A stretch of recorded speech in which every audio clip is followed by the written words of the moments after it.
Please welcome to the stage Director of ArcDis, Kieran Long, and Chairman of Moro Architects and Planners, Liu Tai-Ke.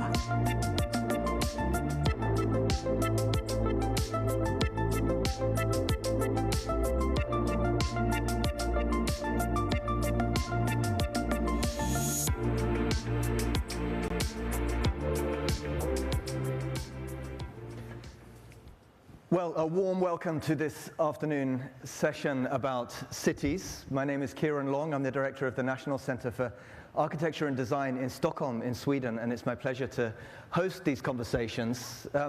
Cities as a topic are, of course, vital. They're the terrain where most people in the world live. They're a massive contributor to climate change, to carbon emissions, but they're also the territory that we share, the place we have the possibility of building a kind of solidarity amongst citizens that can lead us towards some of the changes that we've been hearing about in the last day and a half. And it's my great pleasure to welcome to the stage Dr. Liu Tai-Ke, who is the Chief Architect and Urban Planner of Singapore's Housing and Development Board and Urban Redevelopment Authority between 1969 and 1992. We can say, in short, the man most responsible for the urban environment we've all been sharing these last few days. And under Singapore's first president, Lee Kuan Yew, delivered and materialized what Michael Bloomberg last night called the world's most successful public housing system. So it's a great honor to be here with you and to hear from your great experience.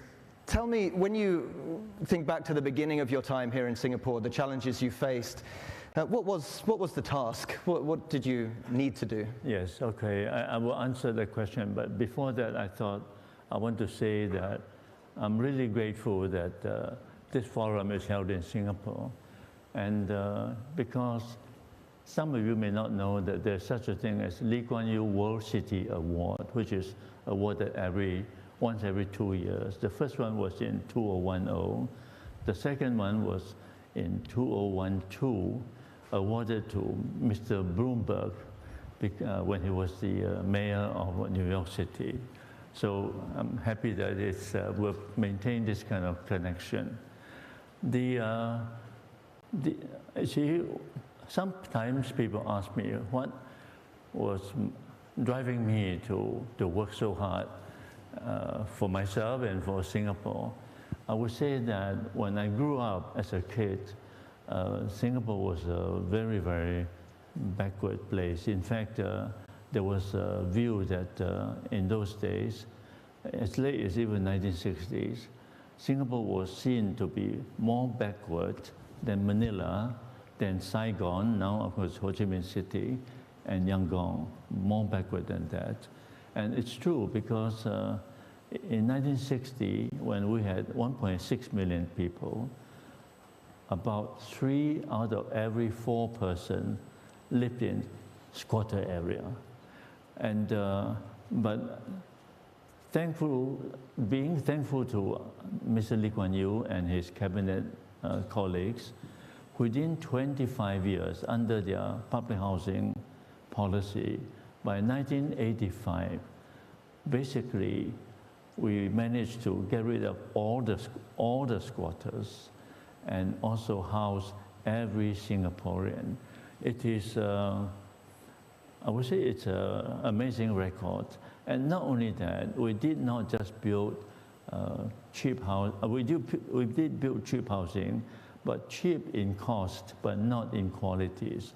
Because around that time, I was really concerned about if we build something that's temporary and low class, we might need to kind of keep putting them down and rebuild many, many times. So I asked our engineers and architects that whatever we build must be able to last for centuries. And so what you see in Singapore, the public housing, they will stay for centuries. And in looking back, this was a good solution because it means that in today's everybody's concern on global warming, we are not wasting our resources. We just whatever we build, we keep. You know. Dr. Yu, I want to come back to the question of ecology and Singapore's extraordinary ecological credentials, but today Singapore is one of the most livable cities in Asia, a success story in that regard. Tell me about some of the principles that you worked with in terms of the urban design, the design of this city back in the 70s. Yes, okay, I'll try to make it as brief as possible. And personally, I feel that, and fortunately this was shared by Mr. Lee Kuan Yew also, the purpose of urban planning, I can summarize in 2 words: people and land. You create a city, then create a livable, resilient city for the people. And you also create a city that is functional as well as sustainable for the land.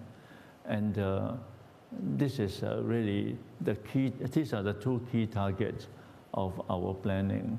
And behind that, I also want to say that, in my view, to be a planner, a lot of people said I was a kind of master planner. I said, I don't accept that honor. I position myself as a servant of the city, because if you are a servant, you find out what the people need, what the land needs. Once you know their needs and you provide the services, provide the plan for them, that's how you get the city planned well. And so this is, I would say, a very important concept. It's not a false sense of humanity that I'm talking about. I'm saying that to create a good plan, try not to be a master, but try to be a servant. Maybe I just want to add, this idea is not original. When I was a young man, I was so struck by a statement by Louis Kahn, the American famous architect. He said the job of an architect is not to impose what he has in mind for the land, but to find out what kind of perfect design that the land already has, and then try to fulfill that wish. Tell me about 2 aspects which are really radical in the approach to making a city that you had. One is the approach to public housing, to giving people a stake in Singapore, and the other one, the multi-ethnic population you had to house. Can you talk a little bit about how your housing buildings and how your housing policy accommodated that? Yeah, of course, our first government was very concerned that if people did not have good homes to live, they could not really focus on their works, and that would affect the economic growth of Singapore. And Singapore being such a tiny place with totally no resources, our big worry in those days was survival, how to survive. And there are many things. We have to build up our military and build our ecology, and of course housing is one of those key strategies. And what was your question? I was interested in a bit more about the multi-ethnic population you had, which was... And I think many of you know that in Singapore we have 4 key ethnic groups. Chinese majority, about 3/4, and Malay and Indian and Europeans.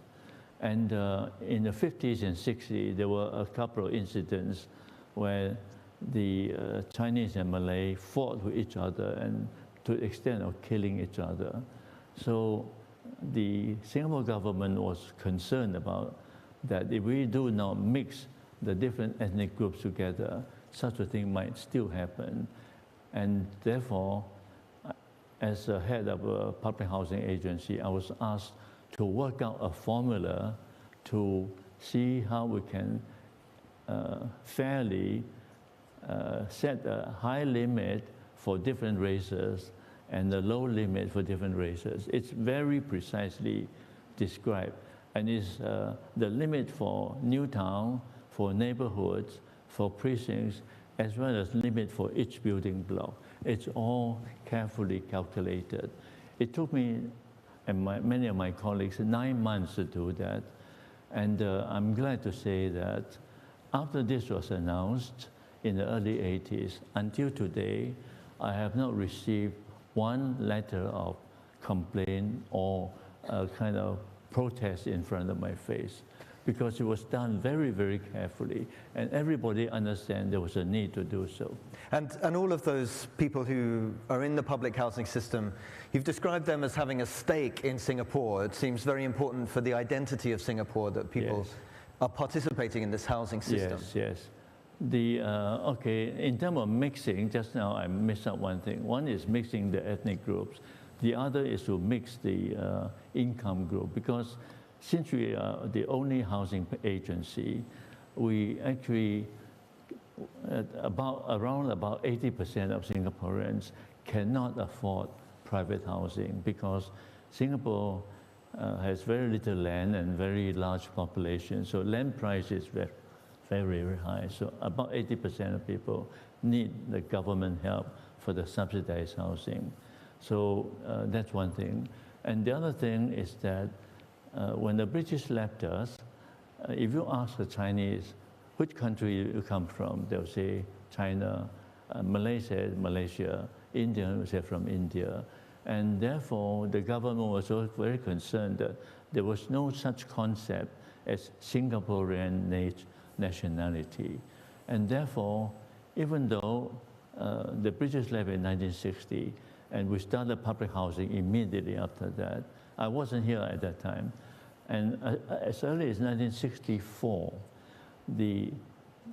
our cabinet leaders, including Lee Kuan Yew, already introduced home ownership, because years later, in his own words, he told me that he really felt that there was a need to turn Singaporeans as the shareholder of the country, because if you become a shareholder, you look after the nation much better. And on top of that, also, our estate management officers also welcome this, because if the public housing is built to sell, and the owner of this public housing, they know that if they don't look after their own flat or after their immediate surrounding environment, the value of the properties will be lower. So they also look after this. So that helps with our property management as well. And partly because of that, if you go to our public housing estate, you see that they are all pretty well kept.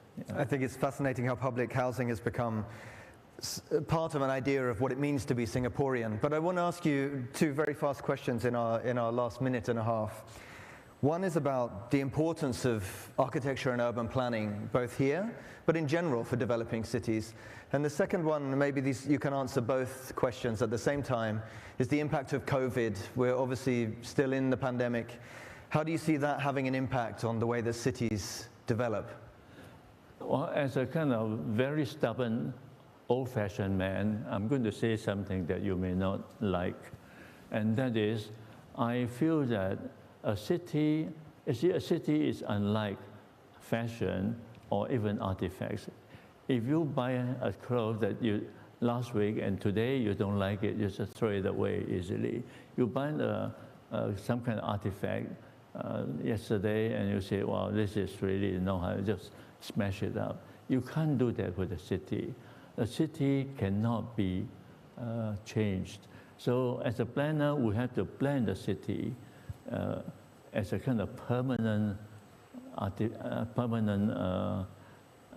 creation, and therefore I really I'm very worried about the very popular trend of thinking to say, well, how do we change, cope with the change? How do we can we be innovative? How can we be creative? Personally, I feel that as a city planner, you must understand the basic need of your people, the basic need of the land, and whatever you build will last for centuries, so that you don't waste the energy to, or even with resources to put them down. So not even a global pandemic can change that course that you've set. Well, the consideration for city planning, there are multiple concepts. You have to plan for ecology, plan for culture, plan for traffic, plan for this and that. And therefore, pandemic, the current COVID-19 is just one of the, I would say, dozens and dozens of factors. That's one thing. So I still believe that we should think of planning for permanency. And on top of that, just to convince you, is that cities emerge as an answer to human needs. Human is a social animal. We need to congregate. To the extent that nowadays with COVID-19, there are a lot of people in different cities protesting the government for isolating them at the risk of their own life because they need to be together. So I strongly believe a city will not change. And on top of that, cities across the world have gone through many wars, many pandemics, and so on, and yet they still survive. Only the details may be tweaking a little bit, like the nature of shopping center today and the nature of shopping center a decade ago is slightly different, but the need for shopping center at the right places is still not changed. It's an inspiring vision. The city endures as a place of social life. Thank you so much, Dr. Yu Taike, for your wise words. Thank you.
Please welcome our moderator, Kieran Long, and his panelists, Ambassador at Large and Professor of Lee Kuan Yew Center for Innovative Cities, Chan Heng Chee, CEO of Nextdoor, Sarah Fryer, and Chairman of VUNCA, Yu Liang.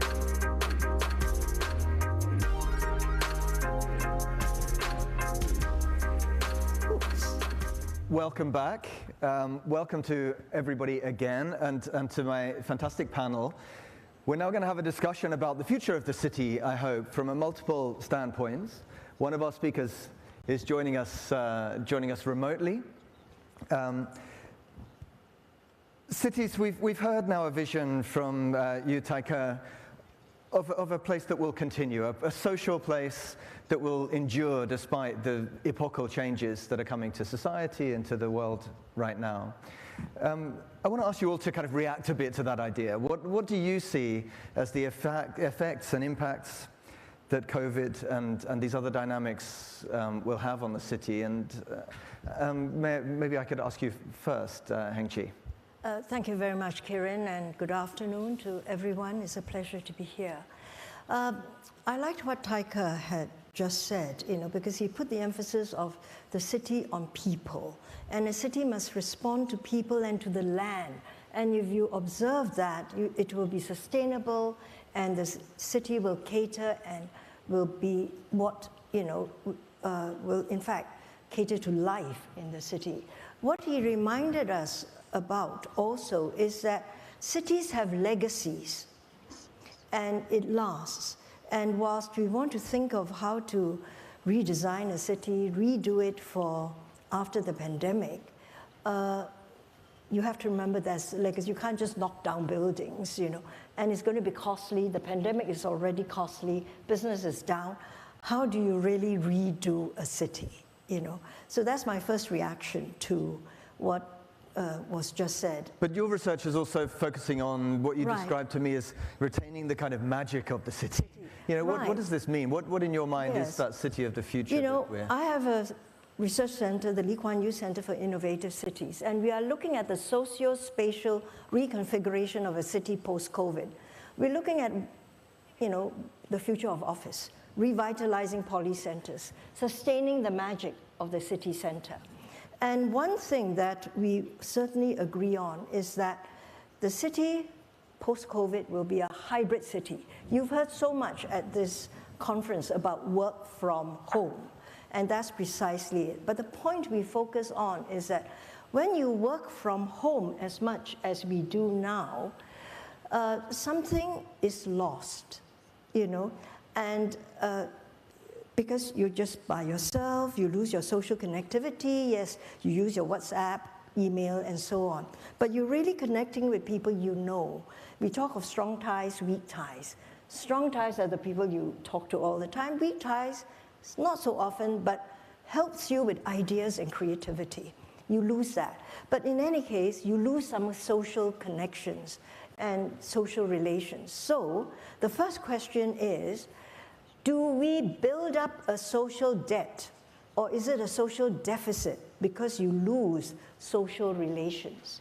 When you do that, do you lose the ability to cooperate in an office and so on? So for architects and planners, the question is, how do you compensate for that? How do you redesign your office?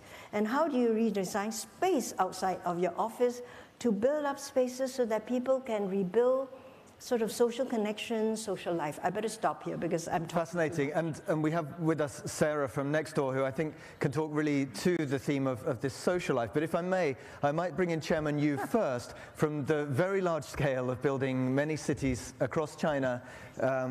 Chairman Yu, we've lived through world-changing events for city dwellers in recent years.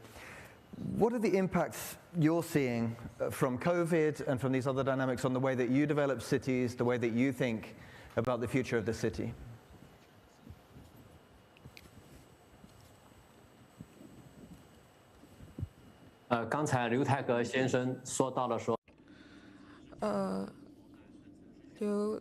Mr. Liu talked about cities have been through a lot and they need to preserve some of their characteristics. Indeed, the pandemic has affected cities in unprecedented ways. It has changed the way people live and the economy, and it has led to a sudden halt to people's work and other activities, and has brought immense challenges. Currently, I'm a member of a council, and I am very happy to be able to share and discuss post-pandemic, in post-pandemic era, how do we reinvigorate the city at this forum. The city is full of life. In the face of pandemic, a lot of people are staying in the ICU and have not fully recovered. In traditional building activities, we are concerned with a lot of benchmarks. Under current circumstances,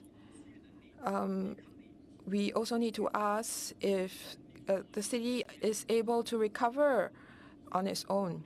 So I believe that in future we need to establish cities as a self-sustaining unit, so that when there is a disaster, the entire system will not be totally affected. Instead, each individual unit can survive on its own. This will enable cities to be able to face future challenges better. Chairman Yu, I know that in your work you've talked a lot about the resilience of the city. What does that mean in reality for the way that you build cities? How is Vanke working to build cities with this kind of more intimate social aspect at its heart?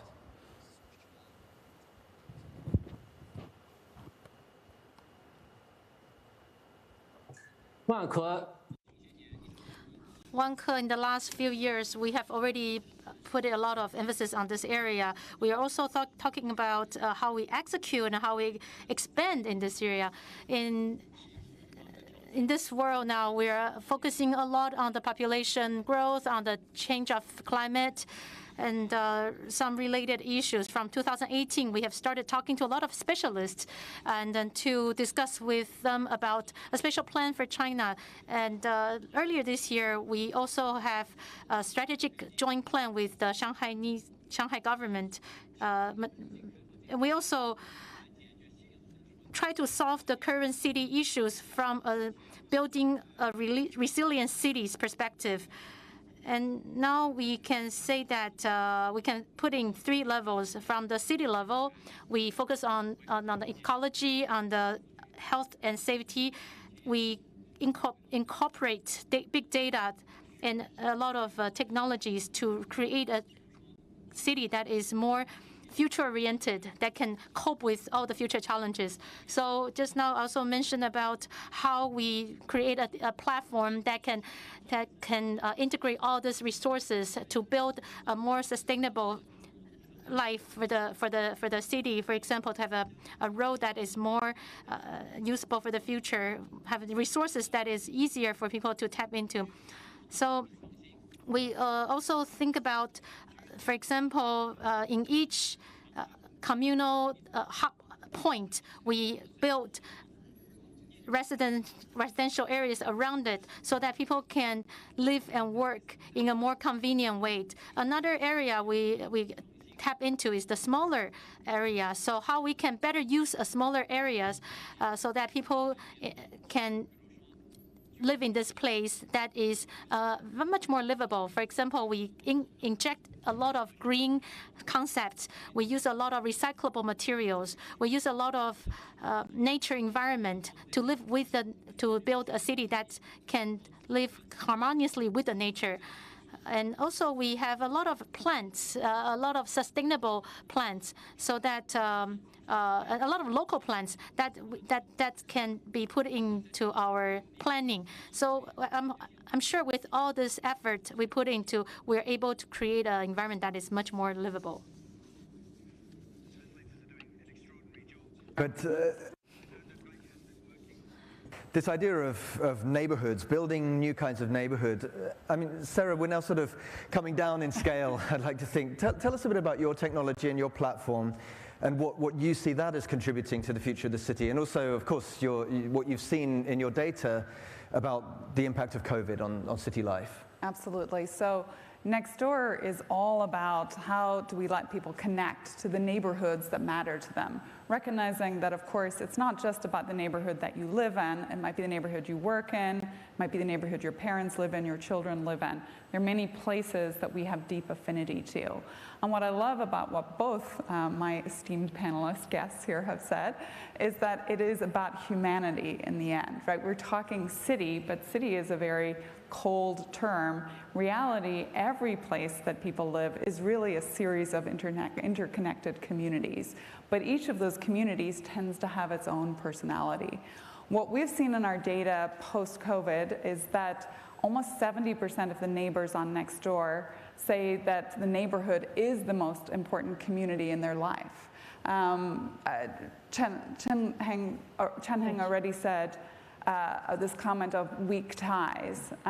Research shows that strong, weak ties are actually what makes communities resilient, because in times of emergency, it's not your friends and family who come to save you, because frankly, they're not there in the moment. It's rare that we now live next to our family or even close friends. It is literally the people that live around you. We've done other research that shows knowing just 6 neighbors has a statistically significant impact on your health. So for all of you out there that want to eat healthily or run or whatever you do to live longer, live better, Turns out just knowing 6 neighbors is also the answer to that problem. You can all go and knock some doors later. So how's that for a New Year's resolution? But the sad fact, the whole reason our platform was born was because research also showed that people didn't know their neighbors. In the United States, the Pew Institute showed that 29% of people knew 1 neighbor, 28% of people knew 0. So ergo, over 50% of Americans only knew 1 person who lived around them. So big shifts happening, but it has to happen at this grassroots level to really make, I think, cities come alive, to be both livable and sustainable. And from your data, Sarah, can you see what's the optimum scale of a neighborhood? Like what is a neighborhood for you? Is it a street? Is it a city block? Is it a district? It's about 800 to 1,000 households.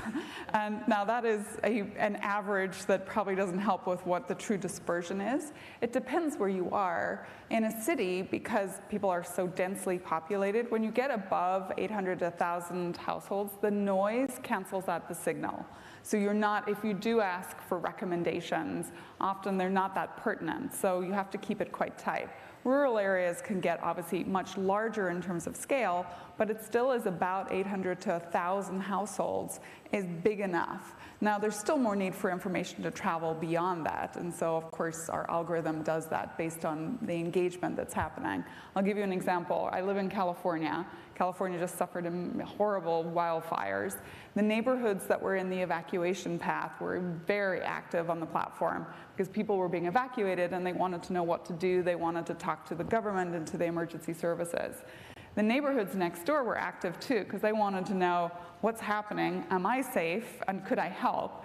The next door neighborhoods from there, they just wanted to try to help. And so it continued. That information actually traveled the whole way from Lake Tahoe, where the wildfire was really strong, down to the Bay Area and then out to other states. So that's an example where neighborhood information actually wants to travel very far, but often neighborhood information needs to stay hyper-local. And that's why I think the neighborhood really is the unit of change when it comes to things like civic engagement, community activation, and so on. I'd love to come back in a minute to, how does that look? What kind of buildings, streets, cities might accommodate these 1,000 household neighborhoods in a good way? But Ambassador Chan, did you want to comment there? I'm glad to hear Susan talk of this community building because, when you talk of how do you redesign the city post-COVID, people think of buildings and wellness and climate change effects, parks, bike lanes, and so on.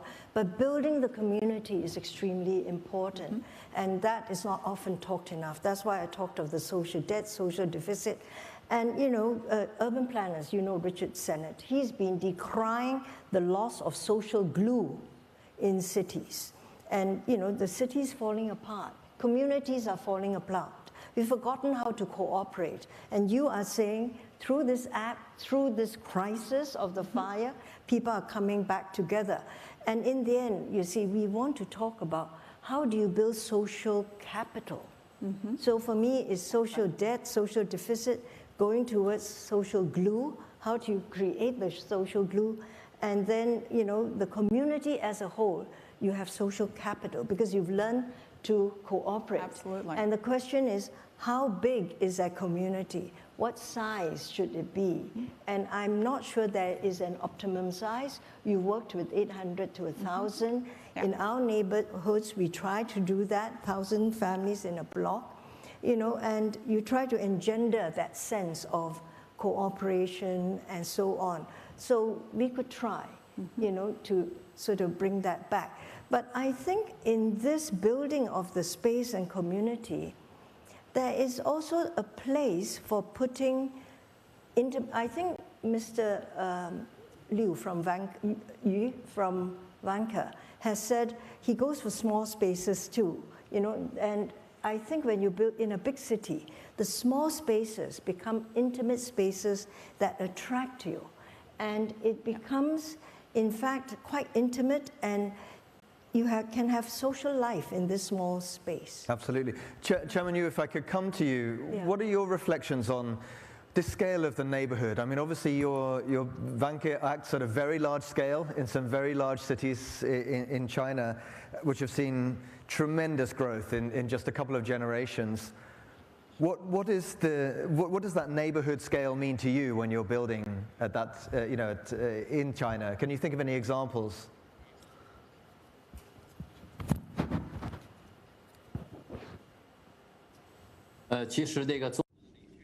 So actually in China, the neighborhood does have a different interpretation.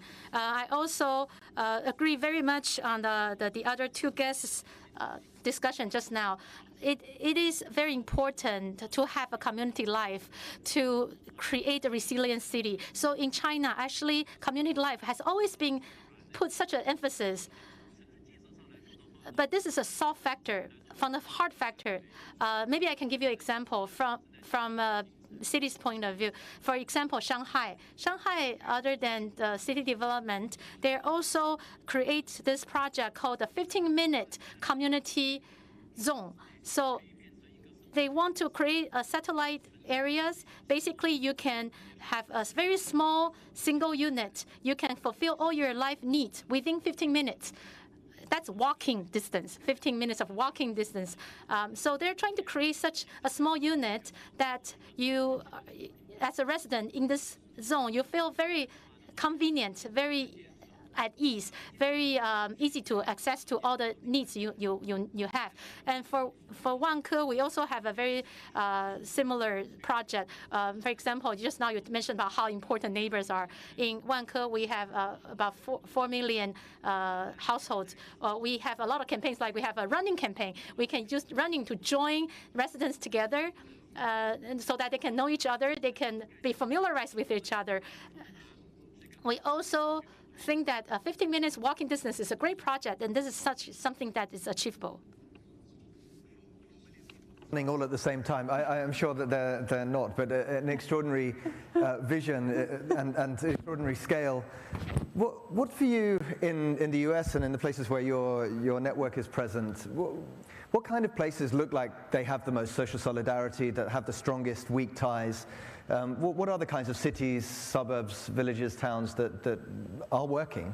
Yeah, I mean, I wish I had the magic bullet answer to that, because it is the beauty of community is that it's so diverse is actually the answer, right? If you go to a city like London, London is incredibly active on Nextdoor. We're today almost getting close to 1 in 4 households are on the platform. The most active neighborhood is called Between the Commons, and it's literally between Clapham Common and Wandsworth Common. And really its commonality is millennial parents. So it's less about, it's often more demographic driven, where you'll find new movers, millennial parents, people who want to be, we call them rapid responders, who tend to get involved in more, I don't know, emergency is such a strong word, but they're usually active in their community because something is going wrong. Those are the types that tend to make a community sing. I smile only because in London I can imagine people like to complain about their neighbors as much as they like to have solidarity with them. That can be okay as well. and the point in social capital building, it really has to start very, very small. It's the willingness to do something for your neighbor, even while you may complain. Someone asks for a recommendation, right? I need an emergency plumber, and you're willing to actually take the time to respond. Or if someone looking for, we often find people buy and sell a lot of things on Nextdoor, but frankly, they give away for free. And why do they do that? It feels very community building to them, right? Moms will give away baby clothes that their child is now grown out of, or bikes that the child had for a couple of years, because they want to feel connected back into their community, and it's great to see that bike maybe get ridden past again with another kid on it. And so those are the little steps that we do to build social capital that help us in those moments where we really disagree, right? We've talked a lot at this conference about the polarization of the US, but who cares if I'm red or blue? If I'm standing in the coffee shop and we're talking about the bike that our kids both own together, right? That is the beauty of a community, because that's when a community will stick together and when they need to, regardless of things like political affiliations. So there's environments that are strong in this, Yeah. have the possibility to build the kind of trust that we've been talking about these last days when it comes to other issues like politics, the environment. Absolutely. And when bad things happen, those communities, fewer people die during real emergencies, and they recover so much faster. Because when people feel invested in the people around them, they stick around to make it better. And when they don't, they just scatter to the four winds, right? They don't want to live in a place that's going to have another hurricane or another wildfire. So it's even more important why we need to build that social capital. I want to ask you each a question, partly inspired by Dr. Liu's fantastic talk about Singapore, where he challenged us with the idea that cities are not really going to change that much. For him, the idea of the city is a kind of eternal, enduring idea of a social spectrum, and we see in Singapore a city developing well, growing seemingly reasonably equitably, reasonably ecologically. I want to ask you each, and maybe I could start with you, Heng-Chi, do you see us in the midst of a paradigm shift in cities, or do you see the kind of continuity that we heard about in the previous speech? When you talk of cities, Kiran, I think you have to differentiate between cities in Europe, in America, small cities, wealthy cities, affluent cities. In many of the cities around the world, mega cities and so on, they are struggling to recover from COVID. Mm-hmm. And it's economic recovery. They don't even have time to think about how to build a healthcare system. You know, it's really economic recovery, and how do I just stop this now? So it's a different conversation. Are things going to change? Is this an opportunity? I think some things will change. I tend to agree with Taika. You're not going to get great changes, as I said earlier. There's legacy. The city is there. You don't knock down buildings, you know. People say, how do you bring life to High Street? It's there. You've got to think of activities, new businesses, attractions, mixed use, whatever, to ginger up and bring life to the city. It's a fascinating challenge. Yeah. But it's really hard to think of starting from a clean sheet. You don't do that. And so I think there's something about a city being eternal. London is a grand old lady, yeah? And I would say Paris is another chic old lady, you know. But in all our cities, the character is there, and we wouldn't want to change it. And that is the point for the community building, the familiarity, and so on. So what can you change? And I would say it is the small things. That's why I think you can add parks. I call them oases of silence, because in a big city, you need that to recover, you need that. And give small spaces. Mr. Yu, you know, I wonder whether you think this is useful. Between buildings, you have small spaces. People will gather, they will smoke, they will have a cup of coffee, and they will talk. And you really need to multiply that sort of thing. And it's interesting that in all the carbon that's been expended building the city needs to be kept, and needs to be reused and reanimated. And you have to use this again, yes. And I think I would like to see more intimate spaces, green spaces introduced in a post-COVID environment, not knocking down buildings and redoing a lot of other things. Sarah, maybe I could come to you next. Do you see us in the midst of a paradigm shift in the way that people are living in their communities, or do you see that continuity? I think the power of local and localism is here for good. It's just an ongoing trend. So this power of proximity is always going to be around us. That said, we have absolutely seen this shift of people out of cities. They want space. They value space more, partially because it makes them feel safer post a pandemic. What they have missed out on, and there's also, of course, more and more people saying that they will work in a hybrid way. So that gives them more alternates to live further from that city center. I will tug on the thread about intimate spaces.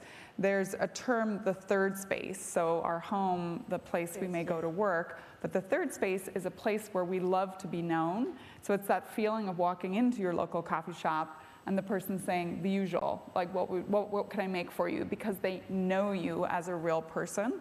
That fell away a lot during the pandemic because the high street got shuttered, libraries and so on closed down, and it's particularly taxing on older people because often that is their only place where they have a conversation with someone. So this kind of epidemic of loneliness that people talk about, often it's driven by things like cities shuttering the third space. So I think that's something we do need to think about as cities come back alive again. And those spaces are not just presumably commercial environments, they can also be institutions or other kinds of Absolutely, public. they can be government-sponsored too.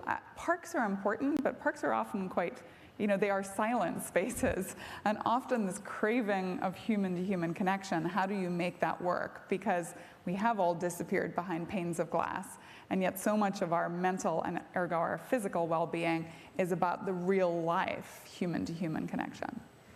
Chairman Yu, if I could come to you on the same question, do you see a kind of continuity in the way that you're working with building the city in China, or do you think that there are significant transformations coming to our practices and to the way we must build the city in the future?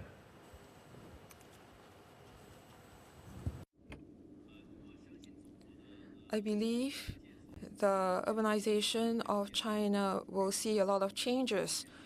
In the past 40 years, cities in China has developed rapidly. Today, the development of cities in China is now centered on the person, on the human being. So the future model will be different. We are already seeing in China, cities are developing in the direction of multi-cities, multi-nodes. For example, in March, Shanghai launched the development of three new towns. For example, they prioritize decarbonization and resilience. And so their core target is to reinvigorate the cities. And they prioritize the needs of the human.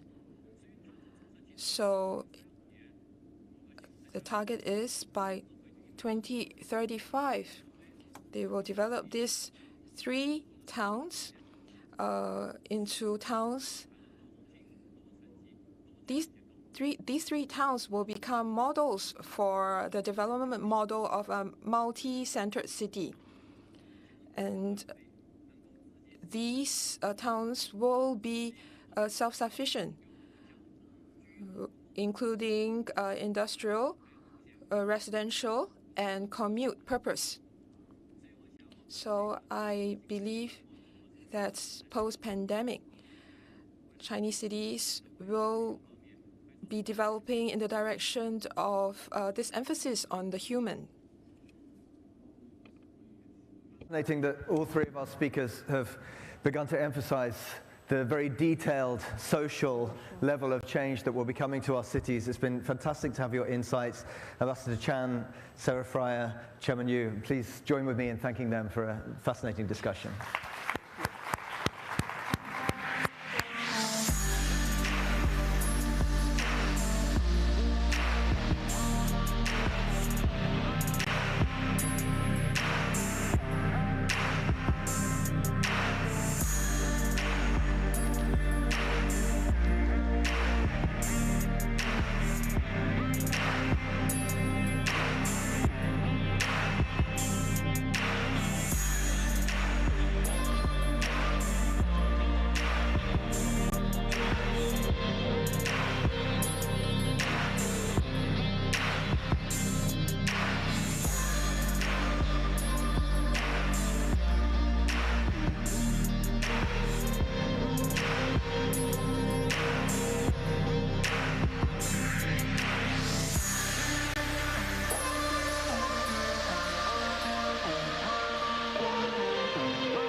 Please welcome our moderator, Bloomberg television anchor and chief international correspondent for Southeast Asia, Haslinda Amin, and her panelists. Founder and executive director of Chill Artificial Intelligence Lab, Shamim Nabuma Khalisa. Founding director of the Institute of Public and Environmental Affairs, Ma Jun. An assistant professor and director of the Space-Enabled Research Group of MIT Media Lab, Danielle Wood.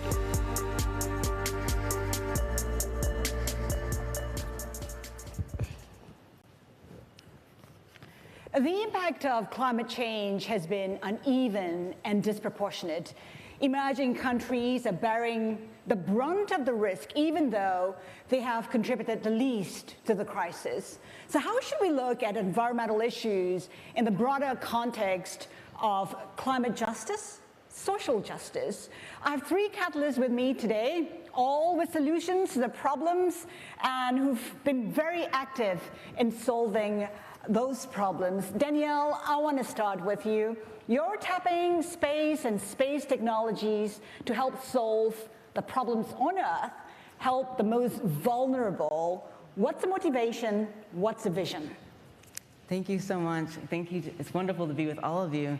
I actually first want to kind of rearrange the title of the session a little bit, because I do agree with the premise that we need to ask, what is the role of those who have created pollution and greenhouse gas emissions, and what is the role of those who experience it? But what's so exciting is that I work every day with leaders who are innovative visionaries from especially coastal cities around the world, in West Africa, East Africa, Southeast Asia, and South America. And although they do experience many risks, I wouldn't just use the word vulnerable to describe them. I definitely would use the word innovative. And part of my excitement is that I'm a space engineer. I also research social science to ask how do we understand social justice, and I bring them together to think about sustainability in collaboration with these innovative leaders, both on Earth but also in space. How are you looking at it, Shamin? When we talk about this, I'm a founder of SHIELD, Artificial Intelligence Lab. So when you look at the vulnerable communities, there are those issues that affect them that most of the people don't give attention most of the time. For example, food waste. Food waste contributes third to global warming. That is next to China and US. But when you look at the vulnerable communities, this is something that is very normal, and then it's not given that much attention. So climate change is going to affect us. Yes, it may not affect us as the developed nations, but it's going to affect us as time goes on, because we are contributing 4% to the coal distribution in the world. So if we are really left out, or if we are not giving that much attention, since you're contributing less, this is something that is going to be affecting the vulnerable communities, which is in the future going to spread faster than what everyone would think of. Before I get to what you're doing specifically, Marjun, let's bring you into the discussion. You're looking for blue skies and clean water in China, and it's been quite a challenge. Yes, exactly. In my country, we've been through this massive industrialization and urbanization, and during the process, we have the world's largest population, being moved out of poverty, raised themselves out of poverty. So it's very, very positive. But in the meantime, hundreds of millions have been exposed to the environmental pollution, exposed to health risks. Many, for a period of time, most of our cities cannot meet with our very modest air quality standards. And in those period of time, more than 300 million residents, most of them rural residents, they did not have access to sufficient safe drinking water. And in some regions, we even see diseases cropping up, and some of the diseases like cancer, rising at a high, exceptional high rate. So yes, the justice issue is quite there, and at some moment, I myself, during all these years of research, I've been exposed to some of the particular, very specific justice issue. I still remember in one of the village, when I did my interview with a group of elderly persons, all of a sudden they knelt down in front of me, and continue to keep saying that, help, help. And the matter of fact is that the village got surrounded by quite a few companies, factories, which are the supply chain, part of the supply chain of the world's top IT brands. And but they are boys, they have been exposed to pollution from air and wastewater, but their boys got drowned in this long and complicated global supply chain. So I trust that we need to rebuild that link to connect the missing dots through data transparency. That's how we got started to build our environmental database. And connecting the dots remains the big challenge. And Danielle, we're talking about space at a time where there's a space frenzy. We're talking about communities on Mars. We're talking about space tourism. Is what you're doing in line or in conflict with the vision out there held by the likes of Elon Musk and Jeff Bezos? Let me bring some things into perspective that I think are often lost. First, many of the things we see today that are happening in the space community are not just appearing randomly. They're coming from a long story. And so one positive story is that early on in the space era, people came together to say that actually we should have treaties that guide what happens in space. And most spacefaring nations, people that have satellites in space, have signed these treaties. And the treaties agree that space is the heritage of all humankind, meaning it belongs to all countries. So part of my work is asking, how do we Not yet, though, right? That's reality? At this point in time, it's just not quite yet belonging to everybody. The question is, are the benefits being distributed equally? On one hand, you could say, well, sure, because actually we can all go outside with our cell phones, and there's multiple countries operating, positioning satellites, and we can all have the signal for free. It's wonderful. We have businesses and all kinds of services based on satellite positioning. But on the other hand, of course, you need a whole supply chain to make the benefits useful. I often talk about how satellite positioning, communication, and Earth observation can play a key role, but we have to design the systems also on Earth to make sure people are benefiting from them. That's why I often do projects at the invitation of local leaders in places like Benin or Ghana or Rio de Janeiro in Brazil. And we're working with either local leaders at the government side or universities. And they're thinking about what constraints are affecting the local use of these technologies. And we work with them to design systems. It could be a website or an information system that's going to make it really relevant to the local community. But it needs to happen all over the world. Shimim, talk to us. Everybody says the solutions lies in technology. How are you tapping technology to get that climate justice in Africa? Yes, the success lies in technology because, first of all, look at the outbreak of the COVID-19 pandemic. It exposed very many people to things that they were not actually used to. Everyone actually was used to the manual way, and then they would take technology as something that is optional, or we can do this, we can do that. So when this wave came, everything had to change. So in the bit of the climate justice in such a way, I would want to bring it out in such a way that most of the people that were doing all that, for example, the governments and all that, they had to transform everything to include technology in all the policies that they were giving the people in everything they were doing. So it had to create a very big change in everything that was being done. And Majun, we know that data has been really critical for you. I mean, you have an app. I think it's called the Blue Map. Talk to us about the kind of data you've had to, I guess, gather to ensure that you're on the right path to getting blue skies and clean water.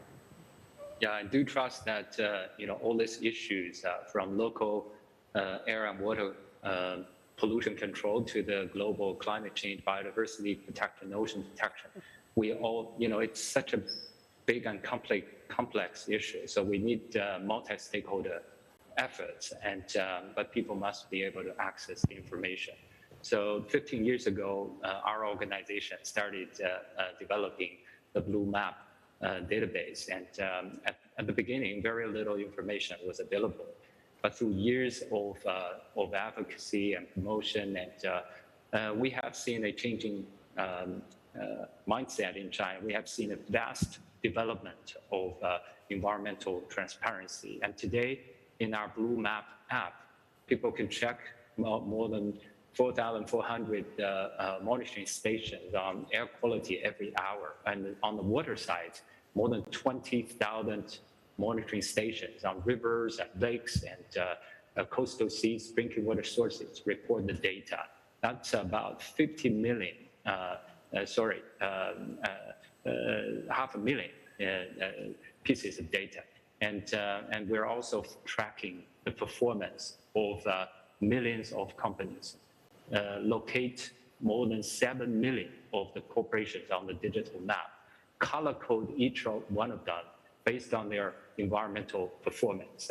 And we're very happy to see during the past 15 years, increasingly the data is being tapped, not just to help people, to fight the pollution, but also help to enable the market-based solutions like green supply chain. Now, some of the largest brands, local and multinational brands, started tapping into the data before they sign contract. They compare their list with our list, and then motivate so far 16,000 suppliers to openly address their problem.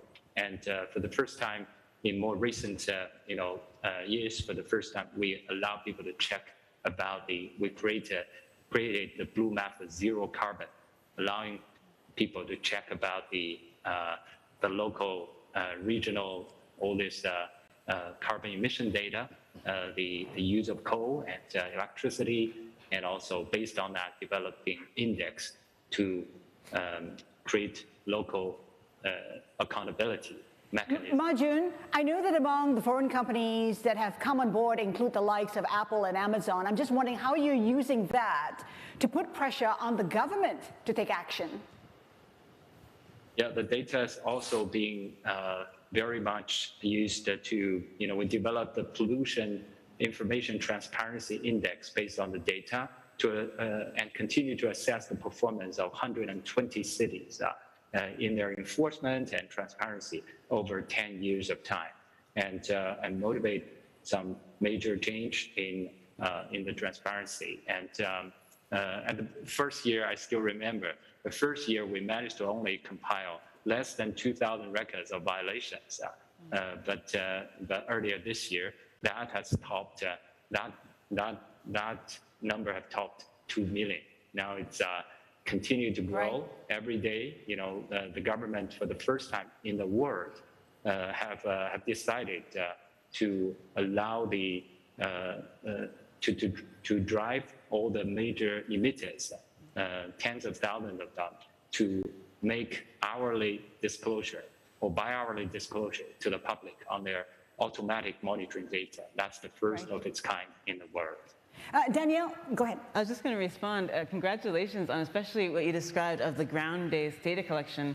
As somebody who usually uses satellite data, I'm so thankful when there's also ground-based data to compare it to, because really we need each other. The satellites can see a large region and they can pass over regularly, but the ground-based data is better quality for that local answer. So I just love this opportunity to compare information from space and from the ground. I'd just like to follow up, because you're not just tapping space and space technologies to help problems on Earth. You're also doing work in space.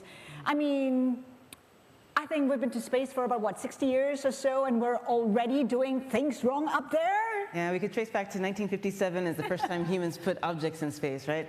And this is to the Soviet Union, but many followed. And so the current reality is we've already started to put so many objects in space, satellites, parts of rockets, that we're in danger of making a lot of mess that makes it dangerous for the next generation. And this is so important.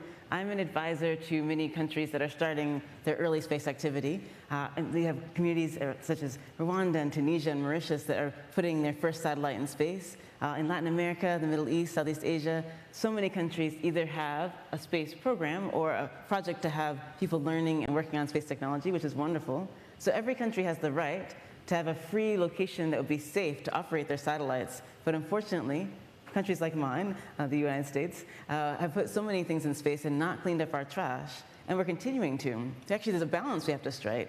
Many companies say, look, we will put thousands, literally thousands of satellites in space to increase internet access. I say, will the people who don't have internet access be able to afford your signal? It's not totally clear yet.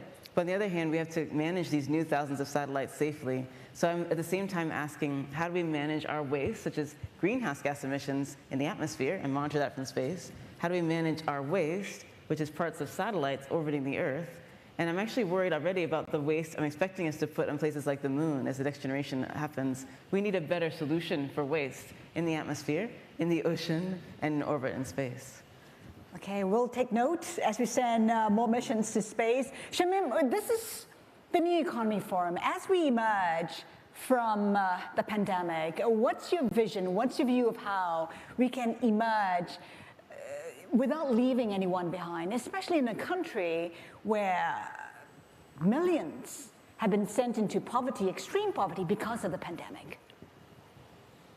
The pandemic has taught us the new normal, so we have to work with what is there. So most of the communities that are in poverty, yes, they are low income and then they cannot be able to cope up. But then there is nothing much that you can do for them but only to cope up with the technology. All the policies have to be transformed and include technology in all the sectors. For example, for the bit of the food waste, for the bit of people have to ensure that whatever they used to do is now being changed in another way, because most of the things were being done manually, okay, partially, of some countries were already improved, but then there's those ones who are really stuck on what they are. So now that the fact that the new normal is there and we are going to work with it, we are not going to change it. So we just have to change our ways and then be able to work with what is there. The entrepreneurs have to be encouraged to have technologies that really favor the COVID-19 pandemic and also prepare for other pandemics that will come in the future. Because now that this pandemic came, most of the people are not prepared, but what about other pandemics that will come in the future? So this is something that is teaching us that next time when something comes new, we're already prepared, we have technologies that can be able to work in the different conditions. So it's about preparation wherever we are, and then we cope up with what we're supposed to do. Did you want to add something? I was just thinking to add even more detail to what it's like for people on the ground and with all that you're saying. So I agree with your argument. And I think in my case, I just want to highlight actually the dress I'm wearing because it comes from Benin, where I have a chance to work with a team that's worked through the pandemic, just reacting as they needed to. So there's a company called Greenkeeper Africa. And I first met them at an entrepreneurship summit hosted by the government of India and the US government. And they were saying, we are trying to address a local invasive plant, but also create jobs. And they've operated through the pandemic in West Africa despite all the risks. And they were able to continue their work to harvest this invasive plant. They create jobs by doing that. And they also convert it into a product that actually can clean up oil-based pollution, which can be used locally and throughout the region and globally. In fact, there was a major oil spill around Mauritius in this time period, and they were thinking, our product actually is very useful for this, and they can send it for cleanup. So this is a case where they're working despite the global changes, the pandemic, challenges with trade, challenges with all kinds of hindrances, but we're helping them set up an information system that will have data from in the lake, water sensors, and from drone flights, and from satellite data. And this is their first time to use an information system of this type. We want to share the data publicly and engage with people who usually don't use computer-based information systems to guide their decision-making, but make that a normal thing. But it's taking several years. It's not an overnight process. And it helps us think about what access is there, whether it's to mobile-based information systems to pass data wirelessly. We're using solar panels to operate into the sensors. So there's ways to bring these into people's everyday life. And it happens in pandemics too. It's harder, but it can happen. Marjun, we know that China's had phenomenal growth, but that has come at a cost. I mean, pollution is a huge problem there. So as China looks to emerge from this pandemic, it's been tough. But in your view, what needs to change? What is the path forward for China? Yeah, what needs to change is this mindset that environmental protection and economic development is a zero-sum game. I think that's a forced mindset, and we need to change that. I'm very happy to see, in more recent years, China has changed its policy. Of course, much of that is also in response to the public demand for clean air, clean water.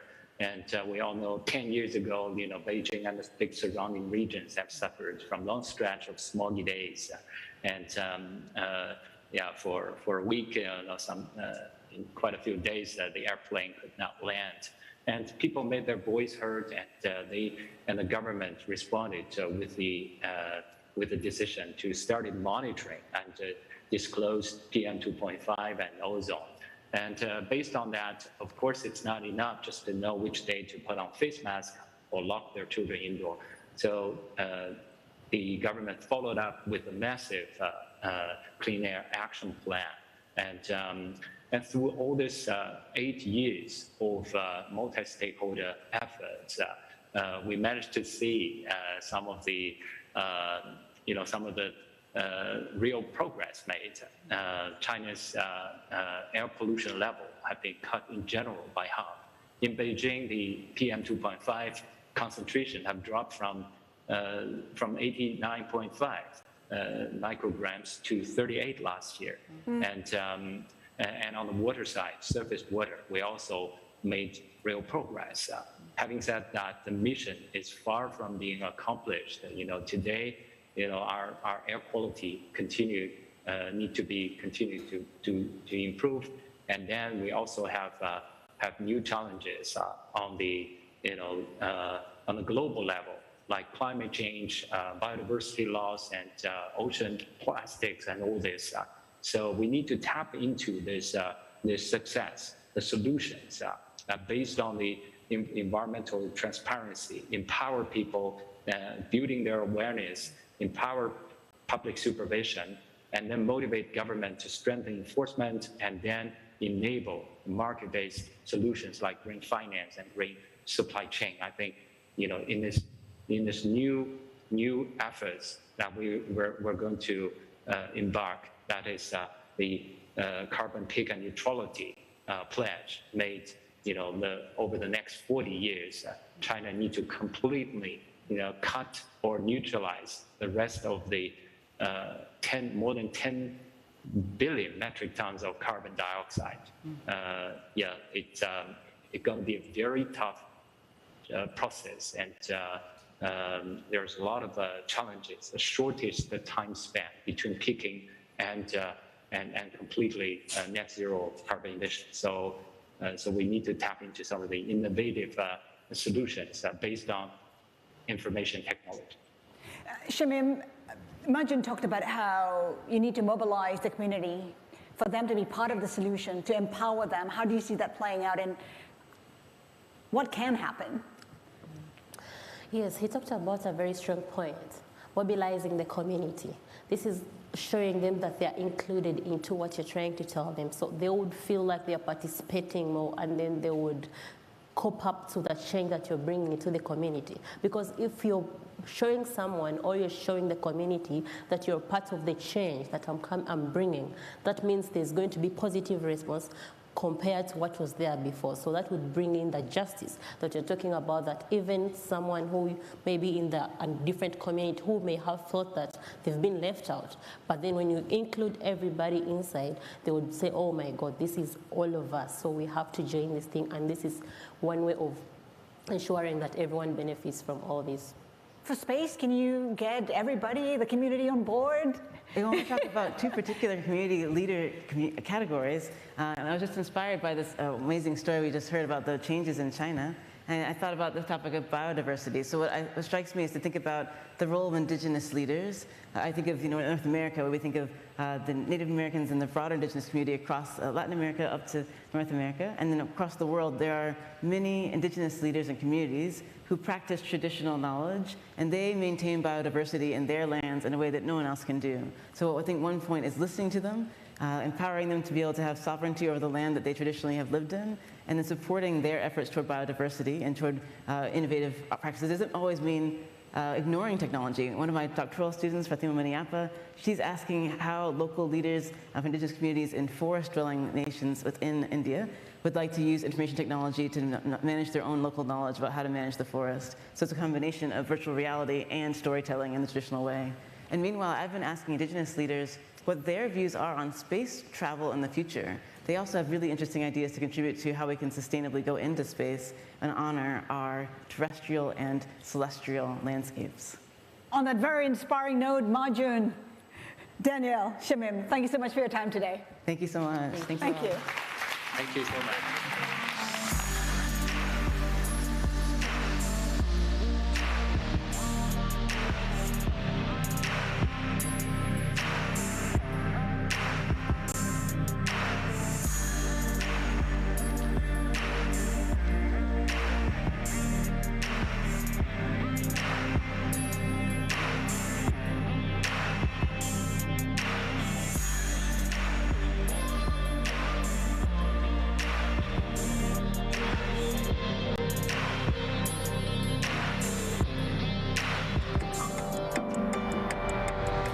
We stand at a critical juncture for society.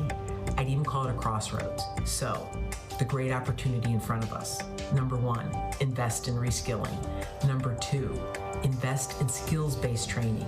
We need to reassert the important role that corporations play, and in particular, the important role that investment will play in trying to solve some of the biggest challenges that the world faces today. So in the next future, we're going to be integrating digital technologies in our traditional approach to learning. Data is actually powerful.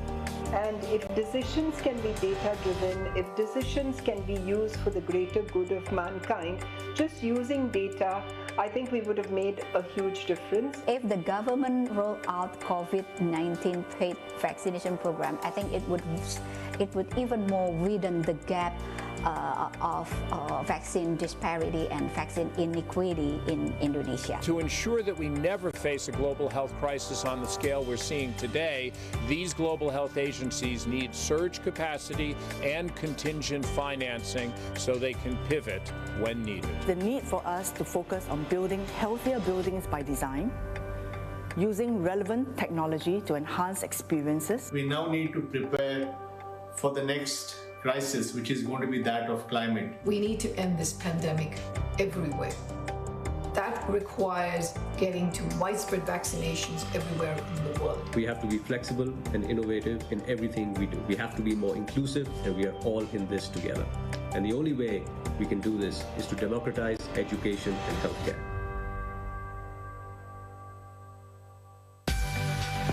Please welcome to the stage founder of Bloomberg LP and Bloomberg Philanthropies and three-time mayor of New York City, Michael R. Bloomberg.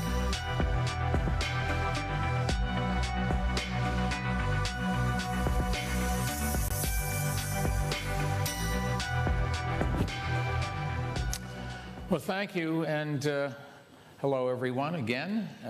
Thank you so much for being here. Earlier this month, I was in Glasgow, Scotland for COP26, and it was clear to everyone at that conference that when it comes to climate change, we need to do more and do it faster. And events like this, we think, can help us do that by bridging divides between government and business and getting more leaders with different perspectives to meet face to face. The fact is, climate change can't be solved by government alone. It will take all of us in the public and private sectors working hand in hand, and foundations, I think, also have a part to play in that. In the climate summit at the climate summit in Scotland, Bloomberg Philanthropies announced a new expansion of our work to move the world beyond coal to clean energy. Coal pollution poisons the air that we breathe and the water that we drink, killing and sickening millions of people every single year. And it is the single largest contributor to climate change. In the U.S., we've helped close 2 of every 3 coal plants, 66% of the coal plants, and in Europe, we've helped close half of them. But again, we have to do more faster. And so at the UN Climate Summit, we announced a new effort to support work in more countries around the world. Our goal is to close 1/4 of the world's existing coal plants, about 2,500 of them in all, by 2025, and to cancel all the proposed coal plants, another 500 by the same date. Now, the only way we're going to reach those goals is if we make a transition to a green economy easier, especially in emerging markets. That will not be easy, let's not kid ourselves, and it will require government policies and incentives that attract more investment in clean energy and sustainable infrastructure. To help make that possible, Bloomberg is leading a program called the Climate Finance Leadership Initiative, or CFLI. Our new pilot program, CFLI India, is focusing on the kind of measures that can help increase climate finance around the world. And that includes measures like working with partners to create financing opportunities tailored to local markets, building public-private partnerships, including with the national government and multilateral organizations, and finding opportunities to develop policies that break down hurdles to clean energy and sustainable infrastructure. Today, it is my pleasure to welcome 3 people helping to lead CFLI India who are doing really important work. Shamara, Chandra, and Noel have been working to bring investment into India by uniting public, private, and multilateral leaders. We believe their work can be a model for the rest of the world, and I'm glad you'll have the chance to learn more about it. I am very proud of what my staff is doing and of what you are doing. Together, we really are making a difference by being here and by taking home the message once again, because you've got to repeat it 1,000 times, but we all know what we have to do, and we've got to get people going. To lead the conversation, let me turn it over to Francine Lacroix from Bloomberg News. I guarantee you she will make it interesting. Francine, thank you for coming.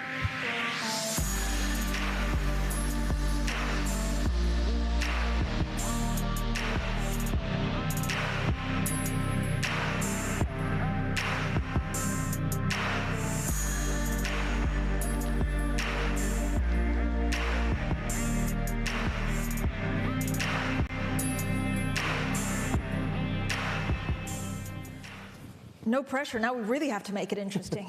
Thank you so much for joining us. I'm delighted to be joined by Chandra, Noel, and Shamara. Now, what's at stake is really the future of our planet, and we need trillions of dollars to fund a green transition in emerging markets. Now, it's not only the future of our planet, but really it's emerging economies that are where the battle against climate change will be won or will be lost. So let's get straight to the panel. Chandra, India was the biggest surprise or encouragement that we saw at Glasgow COP26. Will it accelerate the movement of finance? Will it actually change anything? Or was it happy talk that made people feel good about themselves, but actually the money still needs to be deployed in the right way? I think what we heard in COP26, overall net, there are a lot of positive things to take away, even though everyone would have expected a little more concrete commitment. I think India made a commitment towards 2070, which is a significant commitment. I would say it's a very aggressive commitment, but achievable. Also, what I like about the Indian commitments is also the 50% of our 500 gigawatt target for the 2030 and 45% of the reduction of the emissions. So there are goals for this decade while we are looking at 2070. Coming to financing, there are going to be a lot of challenges. It's not easy.